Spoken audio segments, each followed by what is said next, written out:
After several months, and we were finally able to get long-term personal care help, and we were allowed at 32 hours a week, which worked well until he started having seizures. After the seizures, I brought him to the hospital. Once he was in the hospital for treatment of the seizure and adjustment of the medication, he ended up with a bad problem with being constipated. The doctor prescribed laxative. He was given laxative 4 times a day repetitively, and it was not going well. But after days of the laxative, finally, my brother, one day, bowels just exploded. He was rushed to ICU. He was dehydrated when he got to ICU. He was bleeding from the rectum. He started having problems because he began to aspirate. Then he ended up with respiratory problem. He was placed with a trach and on a vent. Finally, he was weaned from the vent.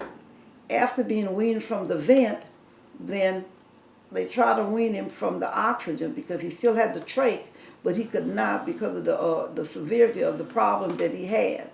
So what we did is we continuously try to monitor his care because I was there almost every day.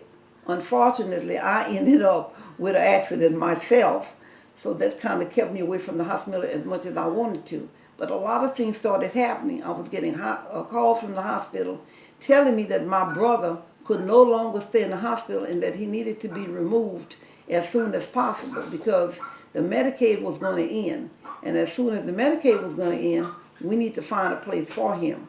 The only place that I could find that they recommended was 50 miles away. And the 50 miles away from my home was called a hardship for me and for my family because you're looking at 100-mile trip, a round trip, and that was just too hard financially, physical on me, mental problems, and everything else because you're worried about your loved one in a facility 50 miles away. With all of this going on, the hospital called me several times and telling me your Medicaid is going to run out, and when it run out, you have to find a place to put your brother. Finally, in Jena is where they recommended. I would not consent to him going to Jena. Then Jena looked at his record and said that they could not manage his care unless I would approve him staying there indefinitely. But of course, that was not sitting well with me because that's 50 miles away and I could not make the travel over there. It was just too hard for me.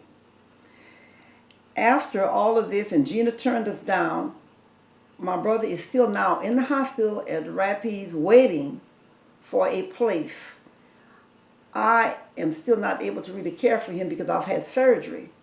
And I'm hoping that I can bring him home. The problem is I have only 32 hours of care that I can give to him with a sitter. So you're looking at several hours. Through Medicaid? Through Medicaid, with a sitter through Medicaid. Is that per week?